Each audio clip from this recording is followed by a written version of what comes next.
Malgré la crise sécuritaire qui secoue l'Est de la République démocratique du Congo, marquée par les conflits armés, les populations de cette région ne cessent de faire preuve de résilience.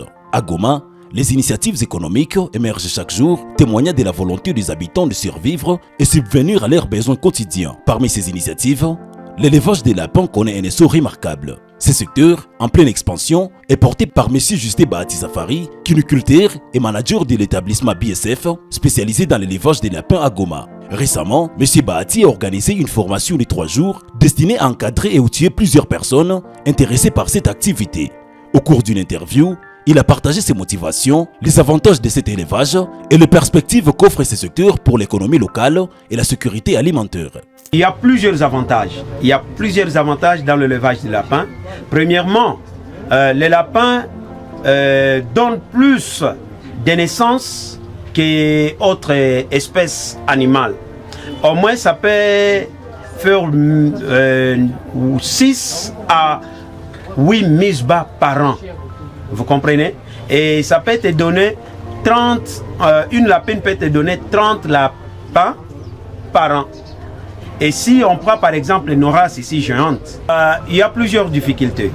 Mais ce qui est énorme, c'est que ici à Goma, nous n'avons pas le vaccin des lapins. Comme le polon, le vaccin, le vache, mais nous n'avons pas le vaccin des lapins. Et voilà, c'est la première difficulté.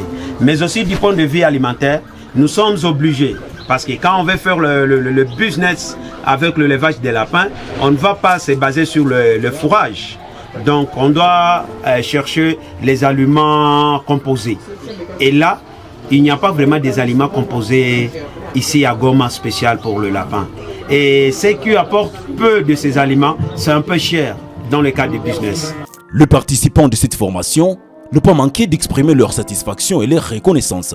Ils ont partagé ce qu'ils ont appris ainsi que les raisons qui les ont poussés à s'intéresser à cette activité prompteuse. Je n'ai pas seulement appris à élever les lapins, mais aussi à faire de cet élevage un business qui pourra aider les revenus dans les ménages. En fait, avant que je ne puisse me lancer dans la formation, j'avais déjà l'idée.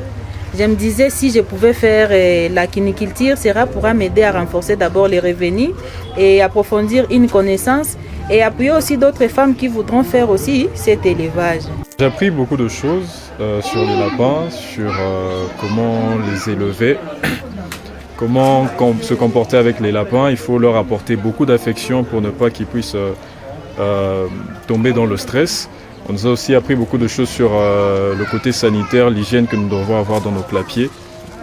L'hygiène aussi dans le sens de la santé, prendre soin des lapins. Et bon, en gros, c'est vraiment... J'ai envie de m'émanciper, de vraiment me lancer moi-même, de me prendre en charge par moi-même. Et avec un ami, nous nous sommes dit que voilà, la cuniculture, ce serait un bon départ pour nous deux. Il s'y est à signaler que face à l'insécurité et la précarité, ces initiatives démontrent que la population de Goma refuse de cesser au désespoir. Grâce à des projets comme celui-ci, la ville construit petit à petit des solutions locales, sources d'emploi et d'espoir pour demain. L'élevage des lapins n'est plus qu'un simple passe-temps, mais devient un véritable levier économique pour un avenir meilleur.